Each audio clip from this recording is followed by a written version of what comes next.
Welcome to Real People, Real Stories podcast. I'm Rena, the host, and today I'm presenting you another real life story. My guest is Avonley Lightstone. Avonley's life began with profound loss and trauma, followed by years of instability and abuse. In this episode, we talk about how those early experiences shaped her life, how she navigated pain and survival, and how faith became a turning point in her journey forward. Hello, Avonley. Thank you. Hello, everyone. I appreciate being on your call, Arena, and it's going to be an honor and a great show. Thanks for having me. Thank you so much for joining, and thank you so much for sharing your story. I will start with the first question. Avonley, let's start from beginning. After that devastating fire at age of 3, can you tell more about it? What was it like for you and years that followed? I know it's a very personal topic, so I hope you don't mind talking about it. Yeah, I'm happy to share my story. My story started at a very young age. At the age of 3, I tried to save my mother from a house fire. At this time, I was living in India, and my mother was making food, and her sari caught on fire, and she started screaming. I was the only one in that home, and my dad was drunk, passed out, unresponsive. My siblings were at school, and my grandparents had my baby sister, and they weren't around. So as my mom was engulfed in the flames, I didn't know exactly what to do, but I knew she was in trouble. So I went to try to wake my dad up, and he was just kind of passed out on like a 2 or 3 step stairwell, and he just wouldn't respond. And knowing after many tries of trying to wake him up, I just felt like I needed to try to save my mother. So I just went and hugged her as tight as I could, and she was trying to push me away. And then we both were on fire. And that was like kind of the start of my tragic childhood.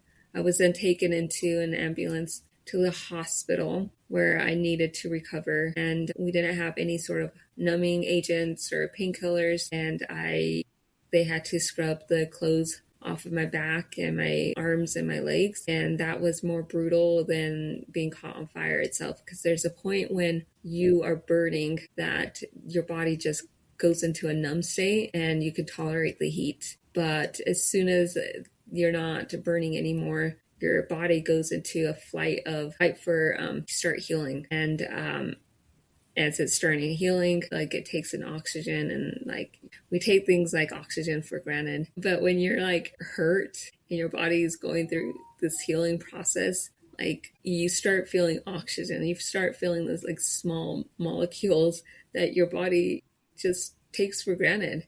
And it's just kind of fascinating how your body is so equipped to heal in like the smallest cells. And I could feel that, and it was like hurting so bad. It was so painful. And I was crying silently. And as soon as they scrubbed me off, I had to lay on a cot to just heal and air dry. And I remember just being on my stomach because I didn't get burned on my face or my tummy and my stomach. So I just was laid on the cot to just heal. And my mother was completely unrecognizable right next to me. And it didn't take long for her to pass away. 3 days later, she was gone. And in those moments, I just was really sad. I was trying to comprehend what was happening.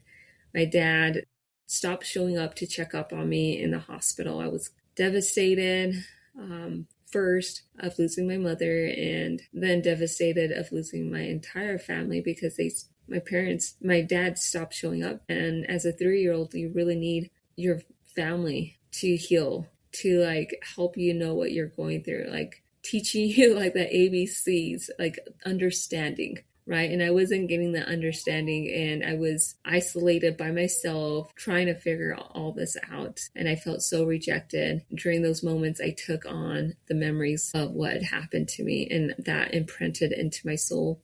And this is why I have such vivid memories of what happened when I was at such a young age, because of that rejection my dad gave me when he didn't come to check up on me. And then once I recovered from the hospital, I was then allowed to go home, and I didn't see my family. It was probably a day I was able to see my family, and it wasn't enough. It wasn't enough for me to like cope. I needed more time, but my dad didn't want that time. And he put me up for adoption, and I didn't get to see my family. After 2 weeks of being in the hospital, I saw that he brought my two siblings with him, and no, three siblings, I'm sorry. And he dropped three of my siblings off with me.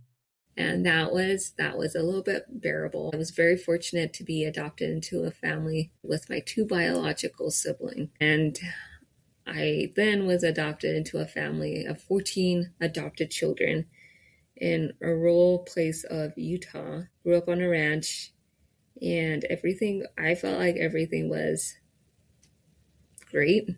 I did, but my adopted mom, she didn't know how to cope with kids that's gone through traumatic events, and she didn't like the idea that we had memories of our own family, and it wasn't like we were comparing. It was just, we were transitioning, and my older sister, she had a lot more memories of our family in India, and she would just call out my mom saying that she wasn't her mother, and my mother was triggered by that and started getting into a more abusive state rather than trying to help her comprehend what was happening and helping her. And so because my sister was having a hard time fitting in, feeling like her new environment was her new home, she started lashing out, and every time she started getting worked up, my mom started punishing me. I had a hard time with learning. I struggled with math a lot and reading because I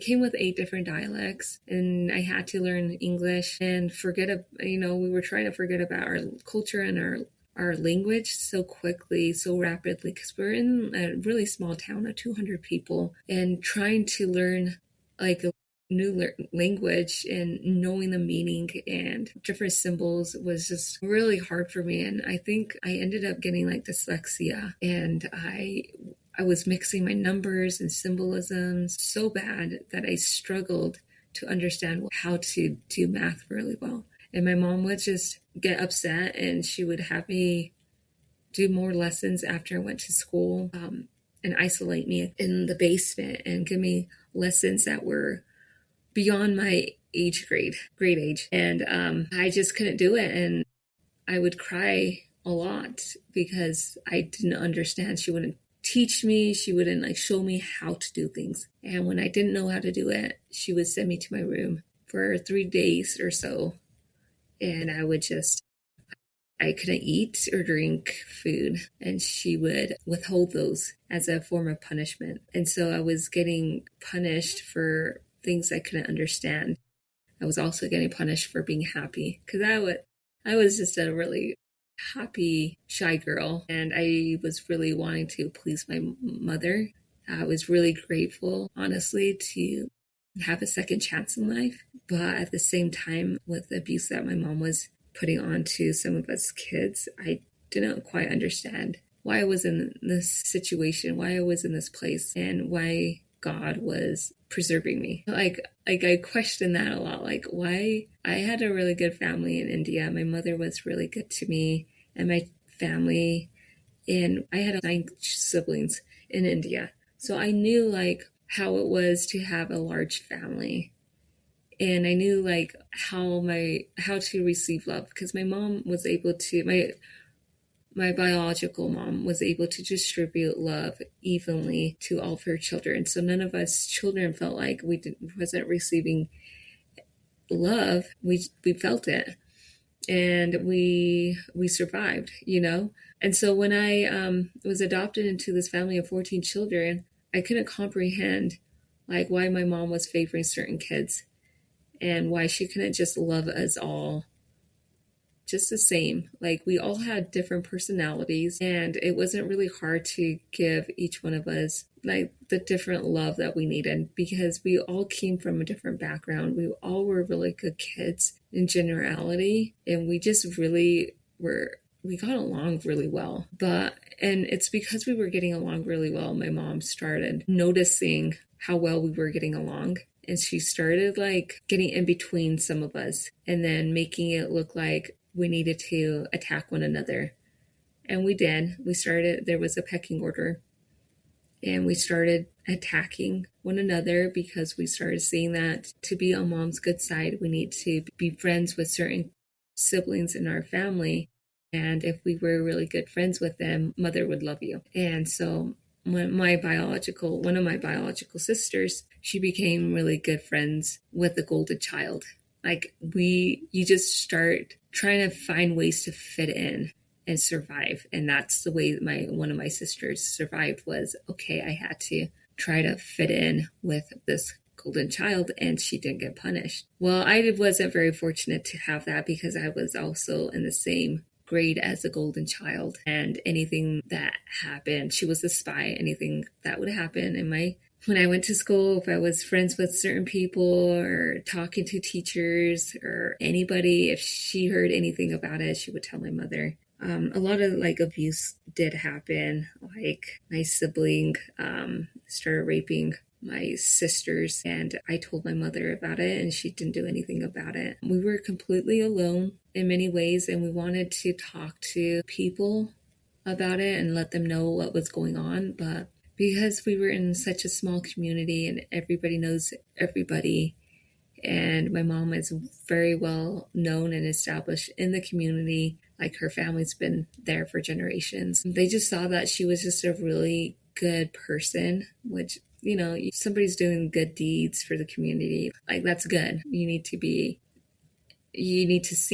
shown that you're doing good deeds. But a lot of times behind closed doors, many people don't realize just because somebody has a good reputation in, like, let's say the church or your community or any programs that you might be in, doesn't mean that they're always a good person, especially if somebody is calling them out. If there's things going on in the family and you know that there's something funky going on and you're hearing stories, try to believe people. And honestly, if we had the help, I think we could have had the help save our whole family in many ways. We could probably help my mother in her psychological mindset that she had, and the abuse that she had. I think in many ways, if she was held accountable and somebody hurt us, she would have been helped in ways that she needed the help. I was very fortunate to be in a family where we were in a religious home, because I think religion really helped bring foundation, at least to me. It didn't bring foundation to many of my siblings, but it did bring fundamental foundation to myself. And I was able to use God as a leverage, as a way to cope and be able to pour my feelings out to him. And knowing that God existed is what really kind of helped me. It helped me to know, like, hey, if there's anything in my life that I'm struggling with, that I know, like, God is there.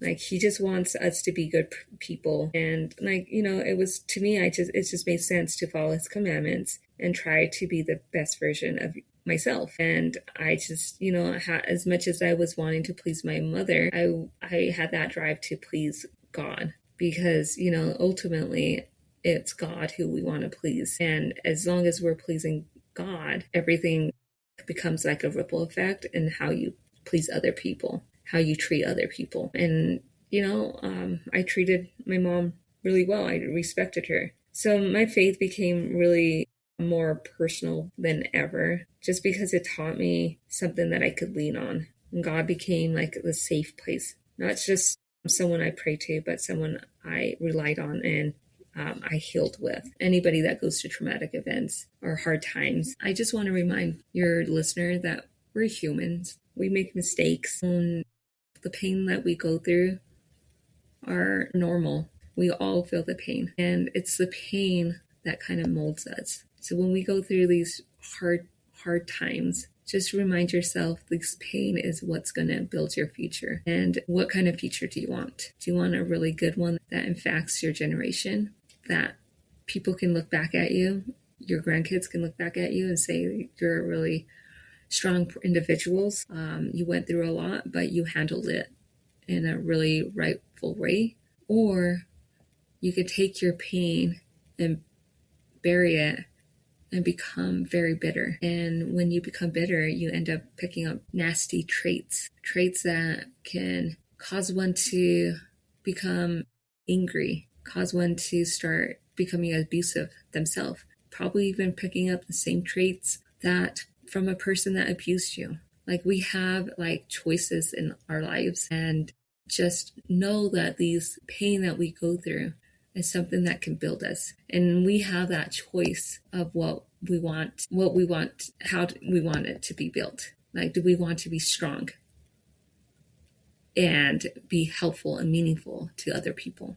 Do we want to use our stories to impact others? Or do we want to destroy ourselves, our innocence? Do we want to destroy other people's innocence? And I think in the moment, pain can be really hard because it can be unbearable at times. And we think we're completely, utterly alone. And during those times when we're completely alone and you don't think you have anybody to lean on, just test God. Test Him. Give Him all your pain to Him, your worries. Cry out to Him. Like, He wants you to feel that pain. Because as you feel that pain, you're trusting in Him, He's able to nurture that pain. He's able to help you. And He's able to bring certain thoughts into your minds that's gonna heal you. You might not feel it in the moment because we're struggling with the emotions, all sorts of emotions, and we might dismiss it. And there's been many times that I've dismissed God's blessings because I was just so caught up in the pain that I was buried in. But as we work through it, you will look back into that moment and realize that God was there. And you might recognize, hey, that blessing that you probably dismissed that day. But that doesn't mean like during those pains that you're not going to realize it. Like, just know that every step that you're taking and the goals that you're making with yourself, that's tangible, that's going to be meaningful and helpful to yourself and your well-being, you'll see those blessings come, and you'll be more grateful for the pains that you went through, because it is the pains that we go through that molds us into the individual that we become. And again, that is the choice we decide to make. And just know that every single person don't want to go through pain, but that is just life. Pain is one of those things that we're given. Some people are given pain in a much deeper level than somebody else, but that doesn't mean somebody that hasn't gone through a lot of pain or traumatic events, it doesn't mean anything to them. No. Everybody has pain at certain levels in their life, and it's these pains that it's going to develop them. So I think we're always talking about how we could become a better future, and we talk about the negatives, like there's so much events, people are hurting, people are exhausted, people are sad, and somebody did this to them. And that's where we're connected. We want peace. We want happiness. That's what everybody wants, and they're driving themselves towards happiness, peace, prosperity. And if that's the ultimate goal of everybody on this planet, then we need to remind ourselves it starts with us. It starts with us in a way where if we can be kind to ourselves in those times when we're going through pain, that what we start picking up is humility for other people.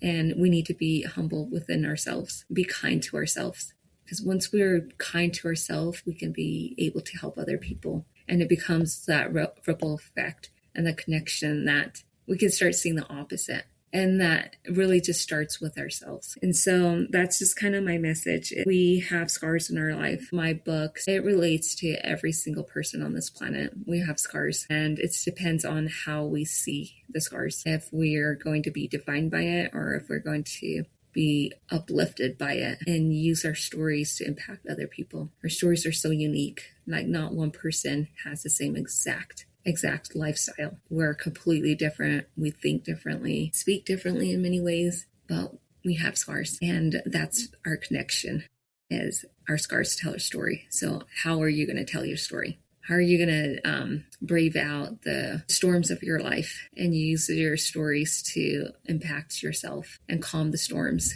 Because we have the gift to calm the storms. And it's by reflecting on ourselves and how we need to see things in a lighter way.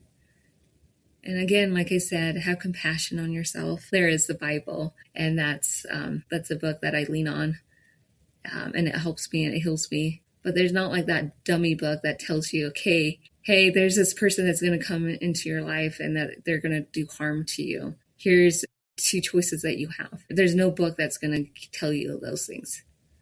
Like the gift of life and the experience we have is kind of like a joy.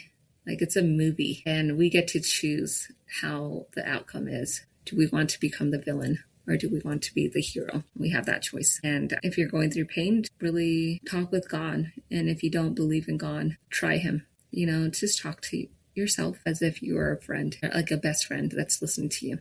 Okay. And keep talking and start believing, and things will start healing for you. Thank you so much, Avonley. Thank you for sharing your story with such honesty and depth. It's truly profound. I want to ask a follow-up questions. You describe it in detail, your childhood, the pain, the suffer that you encountered in a new family. You were able to leave this house. Did it affect me? Is that what you're trying to ask? I would assume that affect you in better ways, that you left them. My question actually is about, were you able to leave this house for good? Because you have arrived there at age of 3, and as a child at this age, you did not have many other options. So while you were growing and becoming a young adult, did you consider to leave the house?